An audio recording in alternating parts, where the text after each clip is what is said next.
guys. Ryan, is this probably the easiest event in terms of wrestling? Takedown, unearthing MMA. Were you surprised basically how uneven it was defending and takedown? I wasn't surprised in the outcome and how it went. No, going into this fight, I'm not going to go in there and slug it out with a 255 heavyweight. That his bread and butter is being quick and throwing bombs. For me going in here, I haven't been hit in this whole tournament. I haven't been hit in the face in the Mo fight. I haven't been hit in the face in the Mitrione fight. And I'm in the finals of the Grand Prix. That was a dominant performance. Went out there, used that grappling, and mauled him. Who do you want? Shields, the wrestler, Fedor, the legend? If you can pick which one guy, is there anybody? Or? If I'm picking for the whole mystique and nostalgia of it, I'm picking Fedor. To win the heavyweight Grand Prix, the title, be a 2-division champion, and do it beating Fedor, it doesn't get any bigger than that. That being said, they're so different. Chael, I think I know what I'm going to get with Chael. With Fedor, he has that mystique. You never know, what he's going to do in there. He throws bombs. He's great on the ground.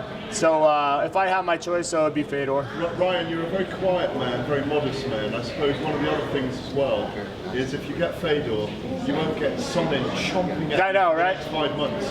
Do you want to avoid him chomping at you? I don't care. I enjoy it. I can spit it back a little bit, not as well as he can, but I think it would be a fun build-up to that fight if it was Chael. I like both these guys, and I think they're both great fighters, and for any one of them to be in the finals, it's going to be, it's going to be fireworks. But for me, I think you ask anybody in this tournament, who would you want to fight in the finals and stand across the cage? USA, Russia, it's Fedor. Do you think it's the harder fight though, realistically? Having hit this whole tournament, I'm sure maybe you want to be pushed a little in this thing. Yeah, I mean, Chael, you get what you get, right? I've been fighting guys like Chael my whole career, and I do extremely well against wrestlers. I have most of my knockouts against other wrestlers. Like I said, with Fedor, you don't really know what you're going to get. You don't know what Fedor you're going to get. Is he going to come out, throw bombs, be aggressive? How's his cardio? We haven't seen his ground game in a long time. How's that? Can I take him down, and is he constantly going to be throwing up? Different submissions, all that kind of stuff. Well, we don't know. So I think Fedor is that unknown for sure, and we kind of know what we're going to get with Sonnen. Ryan, we asked you this week where you thought you stood in the 205-pound division in the world. Where do you think you stand in the heavyweight division in the world? Man, if I go out there and win this heavyweight tournament, I got to be talked about in the pound for pound, regardless of promotion. If you look at my record and look of the guy, who I've fought, just killers in there. I'm 10 and actually now I'm 11-1 in my last 12 fights.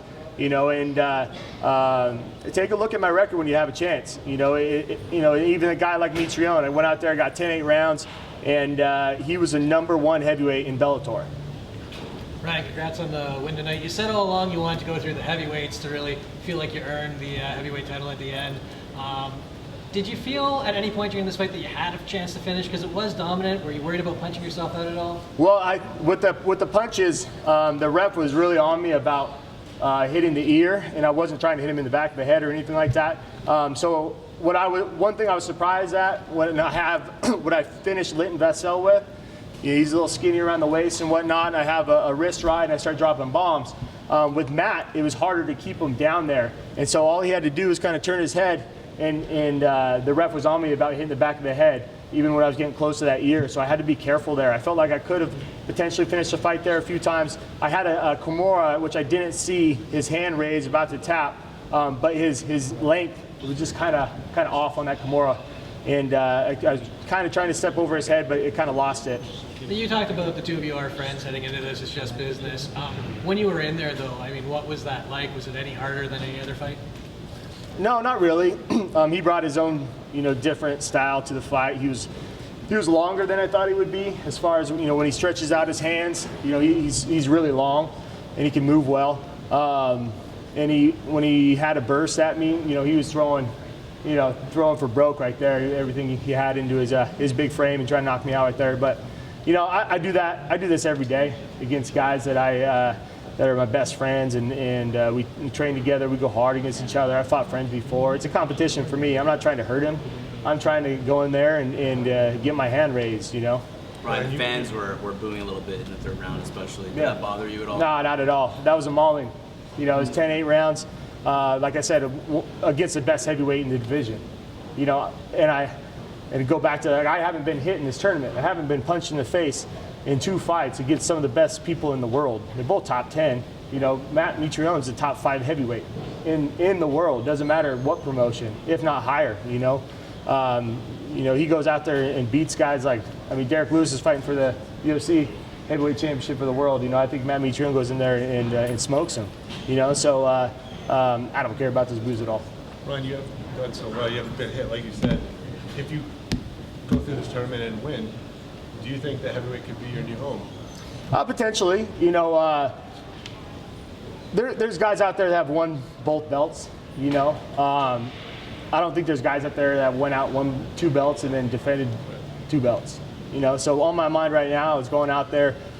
And number one, you know, people were asking me before this fight, oh, the 2 division champion, like I could give a shit about it because I was concentrated on this fight. You know, now it could be a reality. You know, I win 1 more fight and I'm there. You know, so for me, it's right now in my mind, in my mindset, going into this fight, win this fight, defend light heavyweight, defend heavyweight. It's unlikely to happen, but would you, in your heart of hearts, if you won the heavyweight tournament, love for MMA to come together and you to face, say, Daniel Cormier, who has both of those belts as well? Do you think about that? Oh, I do think about that, you know, and we all kind of woulda, coulda, shoulda, you know, and a big reason for me to come over is I believed I was the best in the world, and I never got the opportunity to show it. You know, over here I did, you know, and so, yeah, it's always there. I'm a competitor. I want to be the best in the world. I don't have like, oh yeah, but there's another organization and they's got, you know, taking nothing away from him. He's a dominant champion. He's one of the best to ever do it. You know, of course I want it, you know, but will that ever happen? No. It's a shame you can't get an undisputed champion. I know, right? Way, though, I know. I think maybe later on down the road, but you know, business is business, and I get that. And you'll fight him someday. You know. What's that? You'll fight him someday somewhere. Oh, man. Even if you both got on your own promotion or whatever. Okay, yeah. Yeah. We're 50 years old. Years back, you lost Glover to Sherry. Yeah. Ever since then, you've been on a tear. You're beating guys arguably better. Phil Davis, Matt Mitrione. What changed? What made you go from a guy who would bounce from win to loss to now? Yeah, so like I was saying, you know, I'm 11-1 in my last 12 fights. You know, I had a hiccup in there with Anthony Johnson. I was going in there. I was like, I'm gonna, you know, take him down, and I just didn't set anything up. I took a shot, and then I was thinking about that fight ever since. You know, and the next fight, I promised myself, I was like, you're the best. Come on, like you don't have to second guess yourself or anything or try something dumb. You know, so for me, I think that fight changed everything. Where I was like, all right, I'm going in there, and I'm going to be smart about it. I'm going to be carefree. I'm not going to make a big deal about it during fight week. I'm just going to go in there and perform. So after that fight, I just, you know, I went out there and knocked out the number 3 ranked UFC guy, Latifi. You know, then Nogueira. You know, they came over here, won the belt, fought a tough Linton Vassell. You know, knocked out King Mo. You know, then here I just beat one of the best heavyweights in the world, you know, and so it's just my mindset. My mindset's changed. When I was fighting guys like Glover, I was second guessing myself. Am I the best in the world? Do I deserve to be up here? You know, now I know I am. You're 35. Yep. On the street. Is it possible this is your absolute prime at the moment? Yeah. How long do you see yourself when you need to do this? I feel the best I've ever felt, mentally, physically. You know, my body's, you know, the last couple of training camps, I've been showing up and I'm like, you know, knock on wood, I was like, how am I not, I don't have one ding, nothing, a sore toe, a shin, nothing, you know, and so for me, I'm just going to keep rolling until I don't want to do this anymore. I'm just having so much fun. My training's going amazing. I feel like I'm getting better and better every fight, so. You win this tournament in fashion that, you know, you need Chael or Sid or who on this roster can test you, or are you just content, you know, defending these titles and just doing it?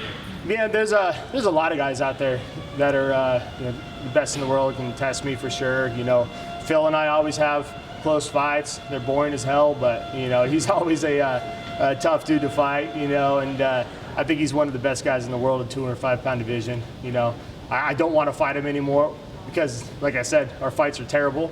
But you know, in the heavyweight division, you got big guys in there, throw bombs, but I think everybody has their weakness that I can exploit. And I mean, a lot of people talk about maybe Saucy coming up to 205. He said that. Is that Yep. fight of interest to you? Give him the opportunity to be a two-division champion? Oh, hell yeah. Those kind of fights, this is where I came over to Bellator.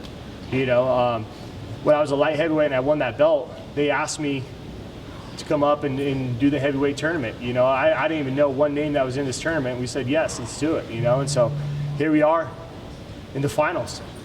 Feeling good right now, Ryan. How much of that is the lack of a weight cut going into these fights?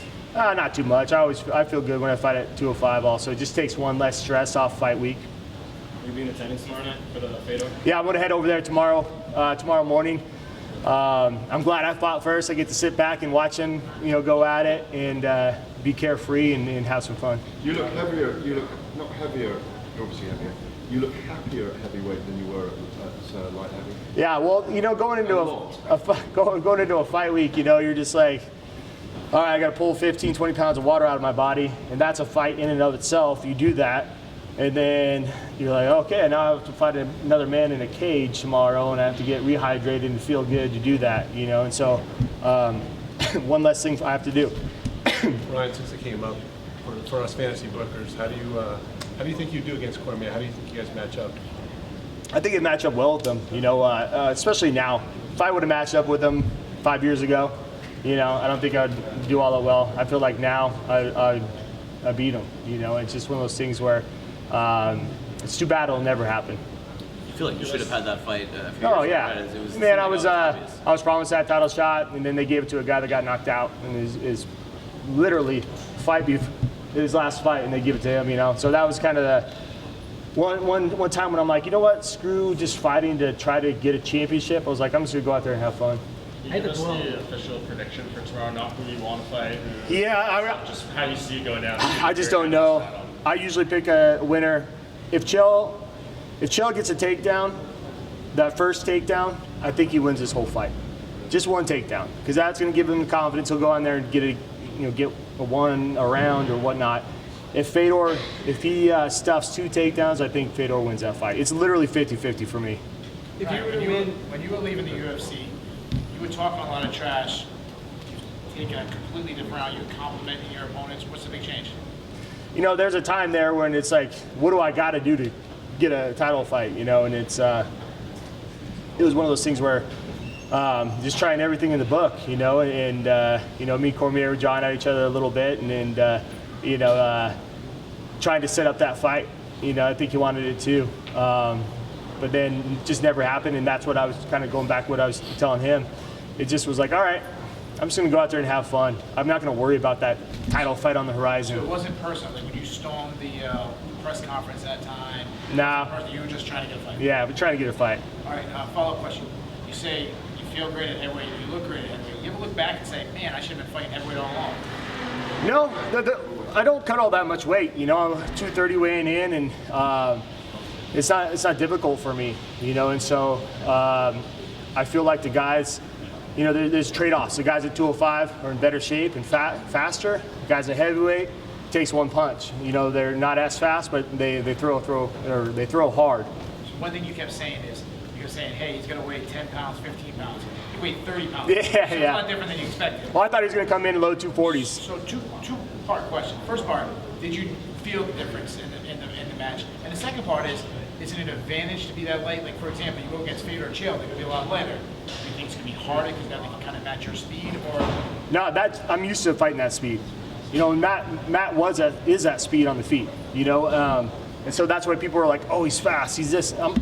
He's as fast as a 205er, which I've been fighting my whole life. Oh, he's big. Yeah, but 205ers are big, but he was big in there.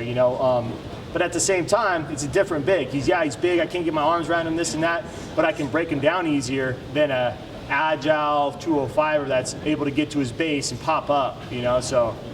Last question, guys. It was easier, being that he was slower and heavier? I think I had more opportunities to break him down and be able to keep him on his back than a 205er. Yeah. Ryan, given the opportunity, if you were to win the entire tournament, would you give Mitrione, knowing he's your friend, a rematch to prove himself against you down the road? I think that fight kind of settled it. I don't think how it goes any different. I don't want to fight my friends. You know, we had to fight because we were in a tournament. You know, it's one of those things where I know he's going to be back up, and who knows where I'm going to be, and so he'll get his shot again. All right. Thank you, everybody. Thanks, guys. Appreciate it. Thanks, Ryan. Thanks, Ryan.